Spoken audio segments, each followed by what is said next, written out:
Welcome to the SMY podcast. I'm your host, Dan Bader.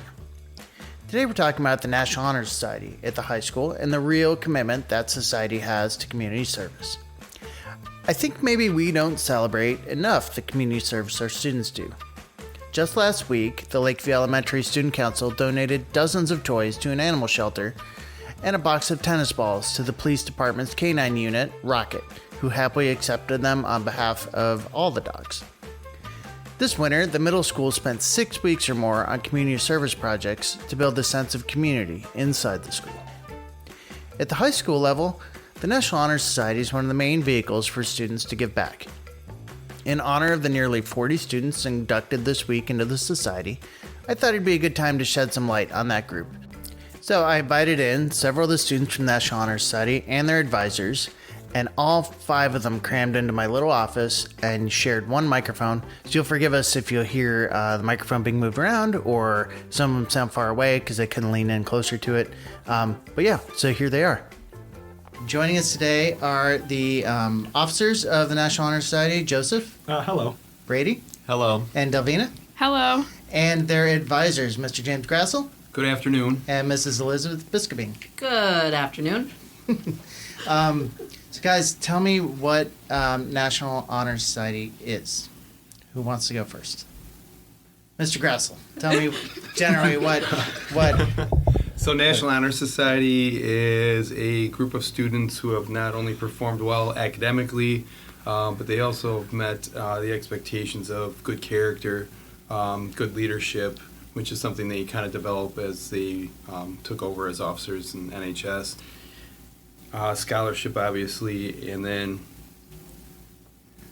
Service, Mr. Grosso. Service, Mrs. Yes. Biscobine. Thank you for the reminder. Absolutely. The service component is something that they work on throughout their year and year plus in NHS. Okay. And is there a grade there that's Honor Society, right? So there's a grade component to this too. What grades do you have to be in the Honor Society? They should have a 3.4 GPA. That's kind of like the gatekeeper, if you will, to get them in, and then they do an application process, and then a faculty committee just looks over their applications, and for the most part, because we have really strong students overall, they're involved, academically strong, we tend to get a lot of kids in there, which is great. Okay. And what year do you start being part of the National Honor Society? So after 5 semesters, so their junior year, after the first semester ends, they go through the application process, and so then they pick up a couple of activities at the end of their junior year, and then senior year they get to kind of run with the organization and kind of decide what they want to do with it. Okay. Do you guys want to share that experience about, what was it like when you were inducted? Because we just had an induction the other night of 38 new members. Your class has 42 members. What was it like that night? What was it different? Tiffany, let's start with you. It just felt nice to be honored for finally getting good grades. Obviously I've had good grades for a really long time, but I've never been felt special about it. So it was nice to be honored in that way. Brady, how about you? Yeah, I think it's cool that the graduating seniors are also there with the new inductees. So growing up in high school, you kind of look up to those seniors, so it's cool to be able to take their place. And Joseph, any thoughts? Kind of to piggyback, off both of them, I think what they said was really the truth with the peers, seeing the new seniors and kind of interacting with people that are kind of in that academic aspect with you to really be rewarded for your work is something that's nice to see as a student. So I shared before we turned on the recording that I was part of the National Honor Society, but service, I think, was probably left off of our qualifications. I don't remember. I mean, I was involved in student government, but I don't remember there being continued service as the National Honor Society. And you guys go out into the community and do things. Can you give some of our listeners maybe an example of what you've done since you've been members of the Honor Society? Yeah, we definitely can. I think I'll let Delvine and Brady also share, but just one of the community events that we really hit home on in South Milwaukee is definitely our Veterans Day. And our Veterans Day, I think that hits home to close for teachers and staff and family because everyone has a veteran, but really getting to see these veterans come from across the state or just Wisconsin and really get to honor them all in that one day is definitely a good community experience we share at the beginning of the year. And what kind of work is that? What do you have to do for that? That's setting up that we have tribute readers. We have a parade we did in the last 2 years due to the COVID. We have a reception committee we set up as long with thank you gifts. So about 4 different committees we use for that. Sure. Other thoughts? But what else have you guys done? Yeah. This winter we were pretty active. We did a Santa's workshop that we do every single year. So community members come into the school with their kids, and we do a number of activities with them. We do cookie decorating, arts and crafts, woodworking, just stuff to get them engaged.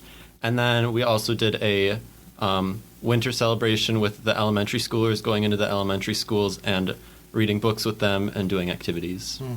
Delvina, what do you get out of doing things like that? What's it like?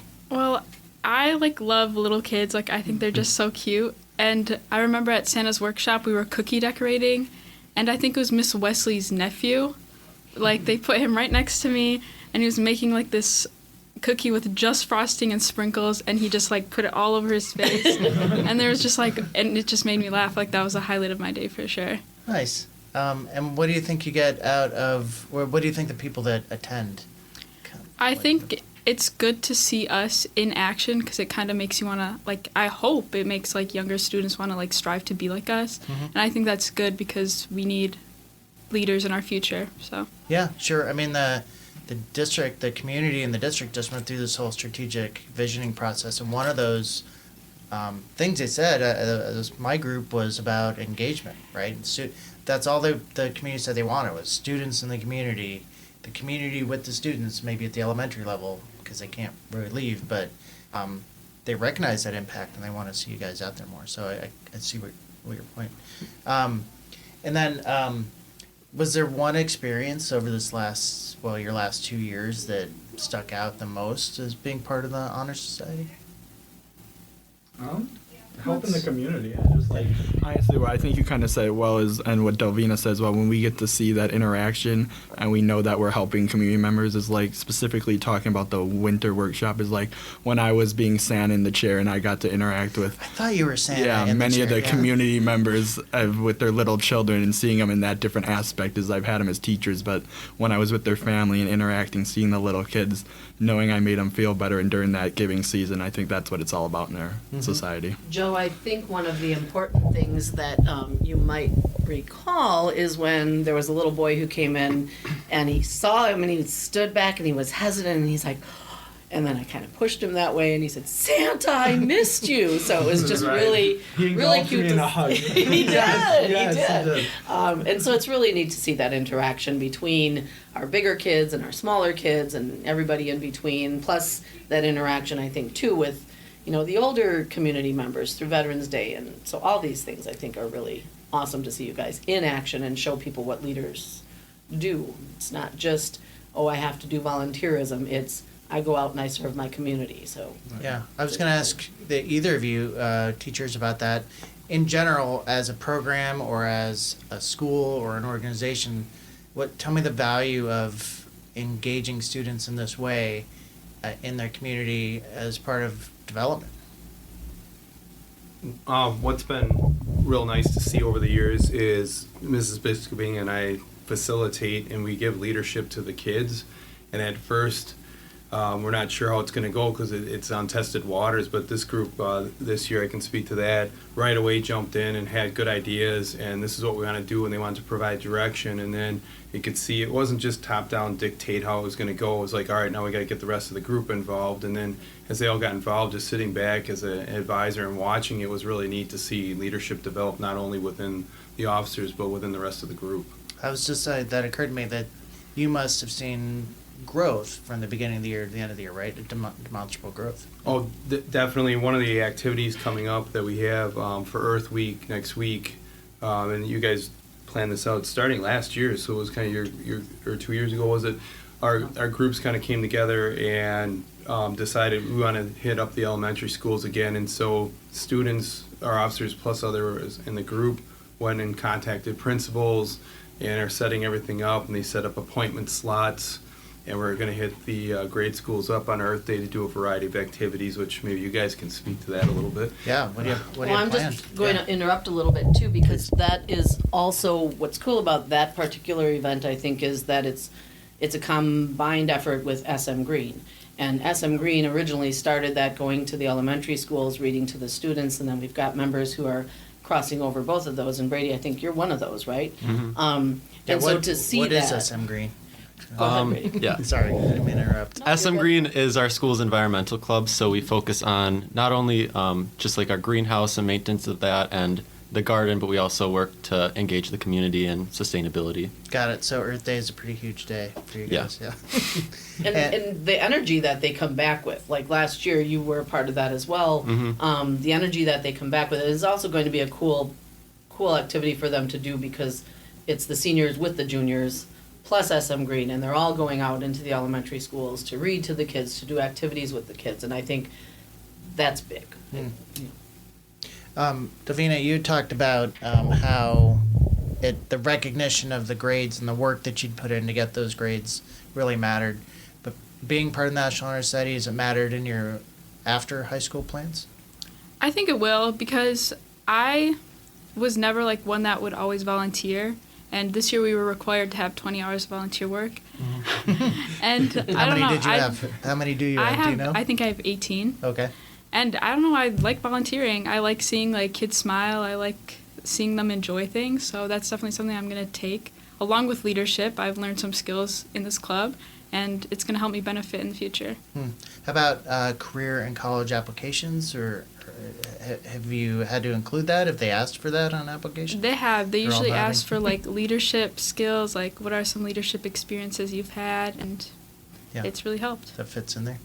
And then, is there a specific tradition in South Milwaukee with the National Honor Society? I mean, I described the contrast between the one I was part of. What is, if you had to give an elevator pitch about what National Honor Society is in South Milwaukee, or what makes it special in South Milwaukee, what would you say? I'm gonna go. I think I had a similar experience as you did. Yeah. I was on National Honor Society in high school. I was a secretary. Nice job, Delvina.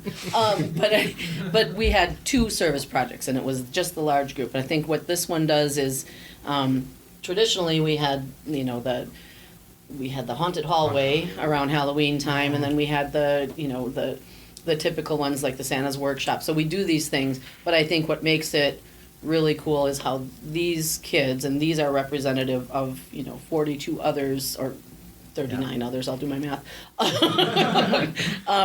others who really represent South Milwaukee's character. So I think this is such a unique place that if it's what National Honor Society is like, these kids are leaders. They are all leaders, and we might have those traditional things, but they come with the ideas of, hey, like Delvina, you said, can we go out to the elementary schools before break and read to them? Go ahead, make it fly. So I think that's what's really cool, is to highlight what they come in with for their own ideas. And they also help tutor other people. They help their neighbors. They help with shoveling. So these are kids who just go out and do these things. And I think that is what makes it so special, but that's also what's representative of what South Milwaukee is all about. Yeah. Okay. Yeah. I actually, now that I think about it, like a couple years ago, I think you did Trunk or Treat, right? That was in the park because of COVID, right? It was outside. And then what does it mean to the district, I guess, to have such an active honor society? I'm sure the elementary teachers appreciate, the reading, but in general, just in my mind, it raises the esteem. But I'm wondering what you guys would think. Well, kind of going back to what they were saying earlier, when they set things up and they get out in the community, we hear back and we get a lot of feedback, and people are really happy. But we're now getting kids that are coming into the high school that remember things like Santa's workshop. When they were younger, they were here, and the haunted hallway and that experience. And I think what you guys don't realize as students in it is that these kids are looking up and they're watching everything you do. So you've been extremely great, positive role models, and they see like kids who are academically successful and not limited to just NHS. All these guys are involved in other extracurriculars, and they put 100% into them. So it's just it's a really unique group of kids because they're not just doing NHS, they're doing a lot of other things, and they are becoming true leaders of the school. Unfortunately, they're graduating soon, but Well, spreading out into the larger world, I guess, right? Yeah. But I think what it also highlights is that we've got these really strong academic kids, and they're also strong in character, and they're also, their leadership. So I think what it does is it highlights kids who are normally really quite humble and don't necessarily say, here I am, I've got this GPA, or I do this involvement, or I do that. They just naturally do these things, and I think it highlights that part of who we are that we don't often see. Like, we might see things that are more negative, and I'm not going to get into negatives, but I do think like the positives are highlighted with these kids. They represent what we're all about, and it's just such a cool group of students to work with, but it's just a portion of all of the great things that we've got going on, I think.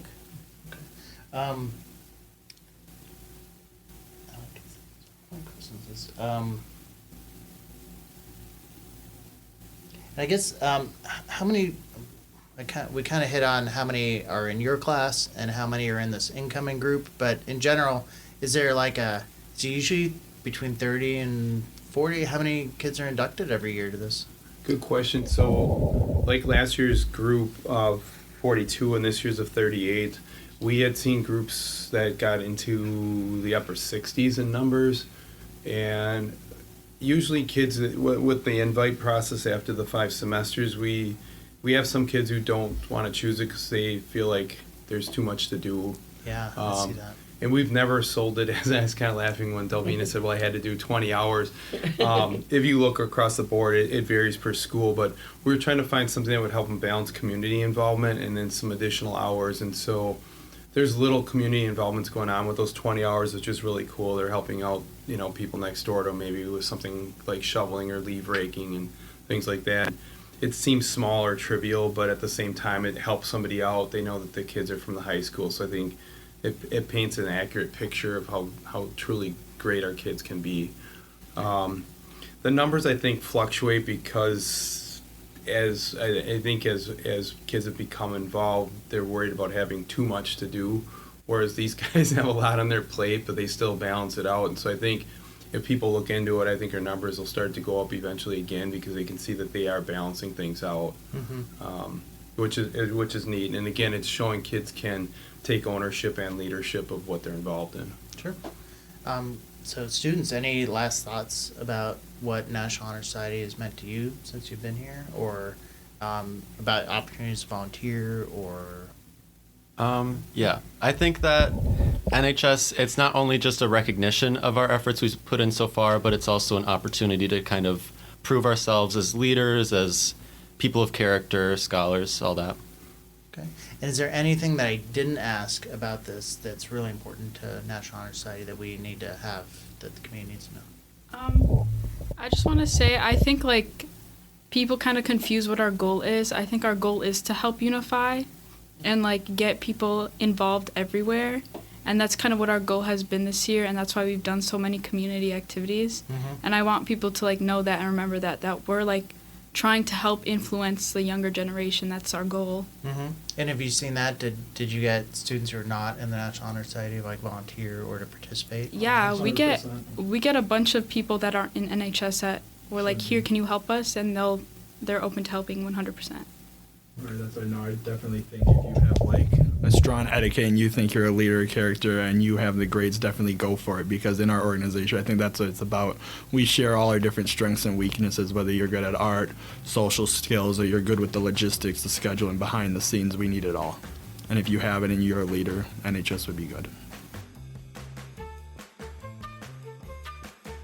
Thanks again to Joseph, Brady, and Delvina for coming in, and to Mr. Grassel and Ms. Biscobing for pulling everybody together and coming in to talk about community service, which was in fact community service in itself. I mentioned Rocket at the top of the story, at the top of the episode, the K9. I did a little video in some way in the classroom about it, so if you want to see him accepting those tennis balls, it's really cute. Check it out on Lakeview's website or on our YouTube channel. And there's more information about how that middle school project I mentioned on a past episode of this podcast. Thank you to the students that do volunteer, to our teachers who advise them, and to the community that welcomes them in. This is an important part of what we do here at South Milwaukee. I appreciate it. Thanks. This has been the SMI podcast, and we will see you next time.